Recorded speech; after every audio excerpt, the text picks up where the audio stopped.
Comenzamos este repaso semanal de noticias ferroviarias con un chasco que ya se veía venir. Y es que la ministra de Transportes ha confirmado que los esperados trenes Abril de Talgo se van a retrasar hasta el otoño. Y probablemente no les veamos por nuestras vías con pasajeros hasta octubre o noviembre, algo de lo que ya hemos hablado en varios vídeos del canal, incluyendo cuando se anunció por parte de Talgo la homologación y paso a la siguiente fase de este controvertido modelo de tren, que se supone mejorará prestaciones, aumentará plazas y recortará tiempos de viaje en muchas rutas, sobre todo del norte, así como la llegada de los servicios APLO a esta zona del país. Pero por lo visto todavía nos quedan bastantes meses por delante para poder subirnos a ellos.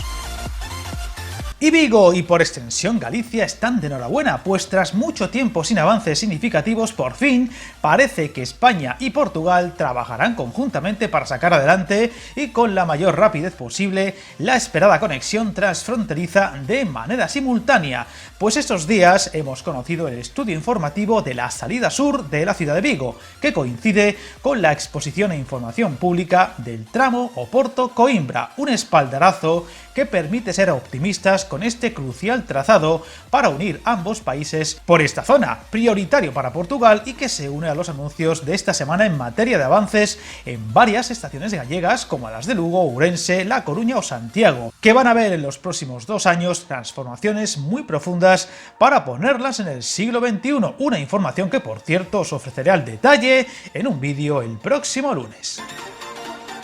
Y el corredor mediterráneo siempre es noticia, pero esta semana se ha publicado que ya el 100% de los tramos están planificados y cerca del 75% en obras, logrando en los últimos años importantes avances, una obra de la que ya hemos hablado en varios vídeos del canal. Y atención, porque esta semana tendremos al comisionado del gobierno para esta infraestructura, Josep Vicent Boira, en el canal para una entrevista, donde seguro que nos contará muchos detalles de la marcha, de los diferentes tramos, hitos que tendremos por delante y detalles que seguro interesarán a muchos de vosotros.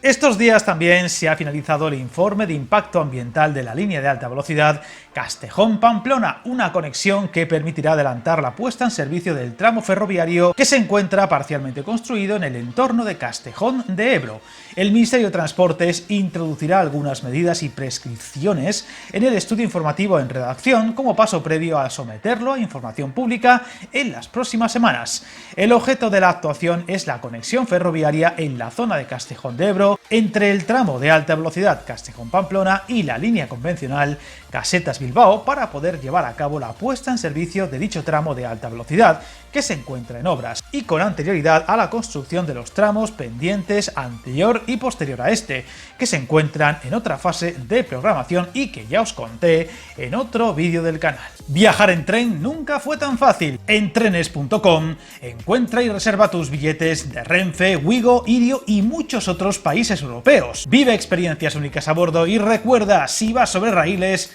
está en trenes.com.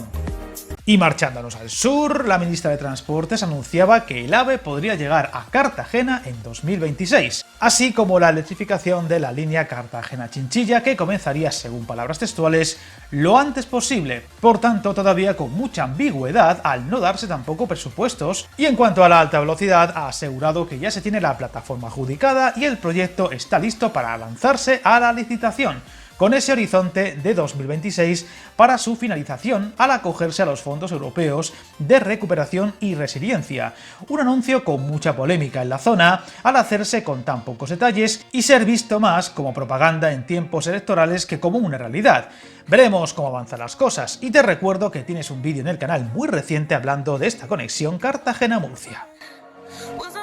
Y ahora que parece que Pajares se abrirá en noviembre, estos días hemos conocido que los daños por las fugas en los acuíferos de León por las obras de esta variante las va a asumir Adif, uno de los mayores problemas a los que se tuvo que enfrentar y que perjudicó notablemente a esta zona, donde se calculan que se perdieron unos 10.060 millones de litros. Un impacto ambiental difícil de cuantificar y que esperemos algún día se vaya más allá para depurar responsabilidades por un error tan tremendo y que esperemos no se vuelva a repetir.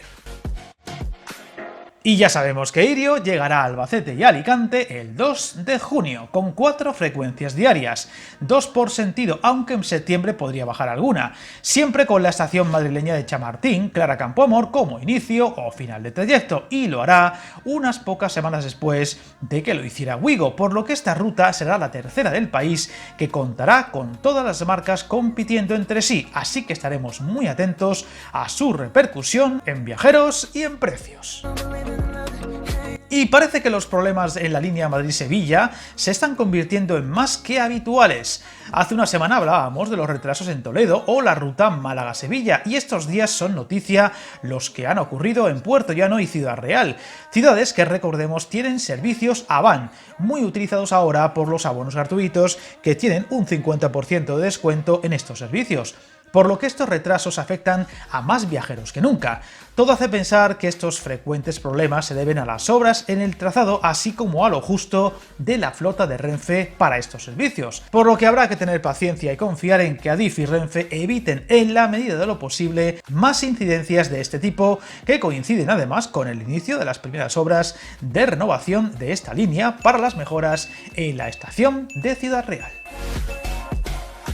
Adif ha contratado la redacción del proyecto del montaje de vías en la línea de alta velocidad entre Murcia y Almería, concretamente en el tramo Nonduermas y la estación de Lorca-San Diego, un tendido que se va a iniciar en 2024 y una actuación que se suma a los muchos avances ya registrados en la línea recientemente, como el del Calé del túnel de integración en Alcantarilla o el inicio del montaje del viaducto de tercia del tramo Totana-Lorca. Tramos a los que les hemos dedicado ya varios vídeos del canal y que entra en su fase más decisiva y a buen ritmo, lo cual hace pensar que ese horizonte de 2027 es más factible que nunca.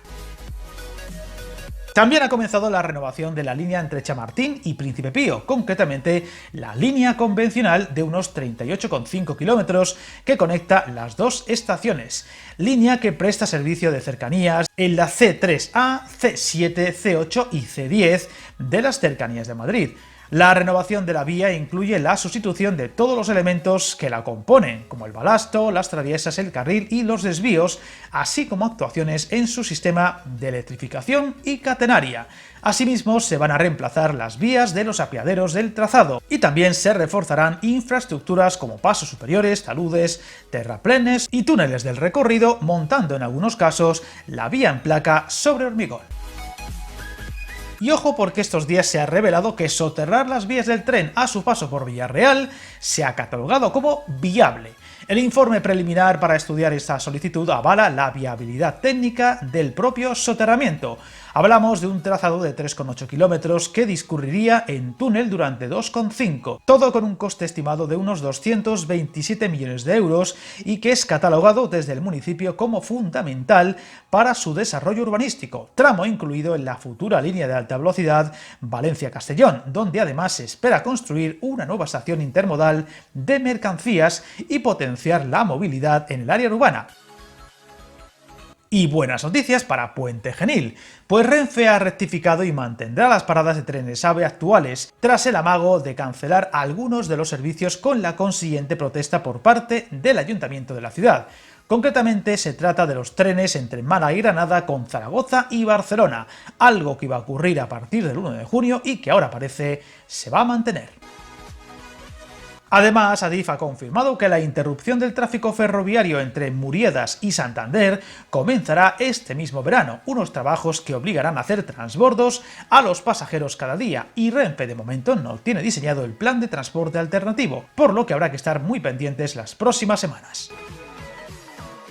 También hemos conocido la redacción del estudio informativo para la integración ferroviaria en Dos Hermanas, donde se analizará la mejor alternativa con un plazo de ejecución de 30 meses y donde entre las posibles actuaciones se incluye un soterramiento de la infraestructura. Veremos finalmente cuál es la opción que se impone. Y buenas noticias para Talgo, que ha tenido una gran semana con subida en bolsa incluida gracias al anuncio de un nuevo contrato de 1.400 millones en Alemania, concretamente un segundo pedido como parte del contrato marco firmado en 2019 con la empresa DB para la fabricación de hasta 100 trenes, un segundo pedido de 56 trenes y cuyos detalles ya os conté en un vídeo del canal. Pasamos a las cercanías, donde al fin llegan buenas noticias para los usuarios de la R2 Sud de Rodalies tras el grave incidente de hace casi 3 semanas y que ya hemos contado en los vídeos de noticias pasados. Este mismo sábado se habrá reabierto y durante el fin de semana se comprobará el buen estado de toda la infraestructura, que será una especie de prueba de fuego al tener los fines de semana menos paso de trenes, y que todo vaya bien para el lunes, cuando debería volverse a la normalidad. Eso sí, a falta de conocer, esperemos que pronto, las causas de esta grave afectación que se habrá acercado a los 20 días. Sin movernos de la ciudad condal, Adif invertirá más de 2 millones de euros en remodelar las estaciones de Fabra y Puig y el Clot, con el objetivo de modernizarlas y mejorar su confort, accesibilidad y seguridad, que en el caso de Fabra y Puig incluye la remodelación del aparcamiento exterior de bicicletas para su integración en el entorno. En cuanto al metro de la capital catalana, se han dado a conocer detalles sobre la futura conducción automática en la línea 4. La Generalitat ha licitado por 66 millones de euros las obras para renovar el sistema de señalización de esta línea para adecuarla a una posible conducción automática en el futuro, es decir, sin maquinista, una actuación que modernizará tecnológicamente el sistema actual, incrementará la velocidad comercial, aumentará la oferta de trenes y tendrá un sistema más fiable. Todo ello con una duración de obras de 5 años y que veremos cómo acaba, pues la idea de ir implementando poco a poco una conducción no humana podría ir extendiéndose a más líneas del metropolitano barcelonés, algo que también se va a promover poco a poco en alguna línea del metro de Madrid, siempre polémico y que abordaremos próximamente en un vídeo del canal. Y al Metro de Madrid nos vamos, pues se han anunciado las fechas en las que se cerrará la línea 1, que será justo después de las elecciones del 28 de mayo, lo cual ha levantado bastante polémica. Se va a producir una paralización entre las paradas de Sol y Valdecarros desde junio hasta noviembre, lo cual afectará a cerca de 350.000 vecinos de Vallecas. El Consorcio Regional de Transportes de Madrid ha confirmado que de momento no se ha autorizado la suspensión del servicio y tampoco que haya un plan alternativo diseñado para facilitar el desplazamiento de esos ciudadanos afectados. Unas obras que, entre otras muchas actuaciones de mejora del servicio, proseguirá con el complejo reto de eliminar el amianto en túneles y estaciones del suburbano madrileño.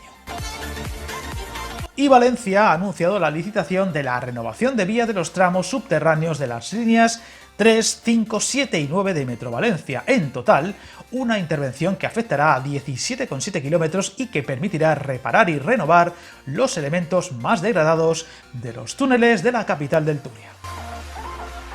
Y acabamos con una noticia internacional, aunque afecta a Renfe, ya que la empresa pública toma posiciones para alquilar trenes a Chile y operar en su red ferroviaria con la firma de una alianza con su homóloga francesa de ferrocarriles del Estado de Chile, en la que se incluye la posible explotación de servicios de pasajeros y de mercancías. Otra de esas operaciones de expansión que tiene Renfe en mente y de la que habrá que estar muy pendientes e iremos contando. Como veis, otra semana llena de noticias que nunca paran. Te espero dentro de 7 días, suscríbete al canal y recuerda que el camino más largo se inicia con un primer paso.